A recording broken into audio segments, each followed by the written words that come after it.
Halo rekan-rekan mahasiswa, apa kabar? Sehat-sehat selalu ya. Video ini merupakan pengantar mata kuliah Komunikasi Politik yang terdapat pada program studi S1 Ilmu Komunikasi, Fakultas Hukum, Ilmu Sosial, dan Ilmu Politik Universitas Terbuka. Video ini akan menjelaskan apa dan bagaimana mata kuliah Komunikasi Politik serta materi apa saja yang dipelajarinya. Selamat menyaksikan. Media massa di Indonesia menyajikan ucapan dari petinggi pemerintah yang menegaskan perlunya melakukan komunikasi yang baik dengan masyarakat. Proses interaksi ini dapat dari atas ke bawah atau dari suatu lembaga ke warga negara, secara horizontal antar aktor politik, serta dari bawah ke atas seperti opini publik ke para pejabat. Dengan demikian, media massa mempunyai peran yang cukup signifikan dalam proses politik di suatu negara.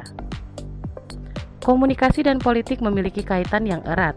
Hubungan ini terwujud dalam suatu pernyataan, yaitu salah satu kegiatan politik adalah melakukan komunikasi. Dan komunikasi dapat digunakan untuk mencapai suatu tujuan politik tertentu. Dalam kehidupan sehari-hari, orang dengan mudah menemukan sejumlah aktivitas komunikasi yang terjadi dengan latar belakang kepentingan atau tujuan politik. Sebagai contoh, pengenalan visi dan misi calon kepala daerah yang dilakukan melalui acara debat atau kampanye di hadapan masyarakat. Melalui acara tersebut, masyarakat akan mengetahui visi dan misi calon kepala daerah, program kerja unggulannya, solusi yang ditawarkan dari suatu masalah, hingga mengetahui apakah calon tersebut pro terhadap rakyatnya atau tidak. Mata kuliah Komunikasi Politik merupakan salah satu studi dalam ilmu komunikasi yang memahami berbagai fenomena komunikasi yang memiliki dampak politik dalam lingkup lokal, nasional, dan internasional. Komunikasi politik dapat dipahami dengan cara memadukan elemen-elemen komunikasi dengan segala hal yang terkait dengan aktor, lembaga, partai, dan golongan, hubungan internasional, serta pembangunan politik. Selain itu, komunikasi politik dapat dipahami dengan cara memadukan elemen-elemen komunikasi dan konsep-konsep pokok yang ada dalam ilmu politik seperti negara, kekuasaan, pengambilan keputusan, kebijakan, serta pembagian atau alokasi. Hal-hal yang dapat dilakukan dengan menabulasikan antara elemen-elemen komunikasi dan pemikiran politik, teori politik, sejarah politik, analisis politik perbandingan, administrasi publik, kebijakan publik, sosiologi politik, serta teori-teori kenegaraan. Rekan-rekan mahasiswa, sungguh sangat menarik mempelajari materi yang ada di dalam perkuliahan Komunikasi Politik. Materi-materi tersebut terdiri atas 1. Komunikasi politik dalam perspektif ilmu komunikasi, yang di dalamnya membahas ilmu komunikasi dan ilmu politik, pengertian komunikasi politik, serta berbagai landasan dalam komunikasi politik seperti landasan filosofis, teoritik, dan empirik, agar Anda memahami dasar-dasar komunikasi politik dalam proses komunikasi.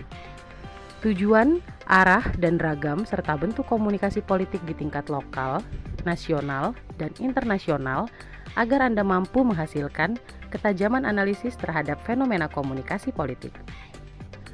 Pendekatan dan model dalam komunikasi politik, sistem komunikasi serta interaksi sistem dalam komunikasi politik, aktor-aktor komunikasi politik, meliputi pembahasan keragaman aktor dan interaksi antar aktor komunikasi politik, isi pesan dalam komunikasi politik, yang membahas iklan politik, kehumasan politik, publisitas, dan manajemen pesan dalam komunikasi politik. Media konvensional, media baru, dan media massa dalam proses politik. Penyampaian pesan politik dan dampaknya yang berisi propaganda, persuasi politik, demonstrasi, opini publik, dan partisipasi politik. Faktor budaya dan globalisasi politik. Penelitian kuantitatif dan kualitatif dalam komunikasi politik serta analisis kasus komunikasi politik tingkat lokal, nasional, dan internasional. Menarik bukan materi dalam komunikasi politik? Selamat mempelajarinya ya. Cara yang lebih sederhana untuk memahami komunikasi politik dapat dilakukan dengan melihat setiap fenomena komunikasi yang kemudian berdampak politik.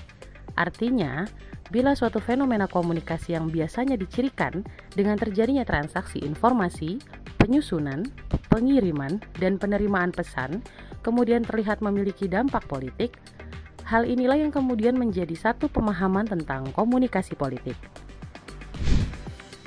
Ada juga yang berpandangan bahwa komunikasi politik terjadi ketika proses komunikasi terjadi dengan melibatkan pesan-pesan politik, aktor-aktor politik, atau berkaitan dengan kekuasaan, pemerintahan, dan kebijakan pemerintah.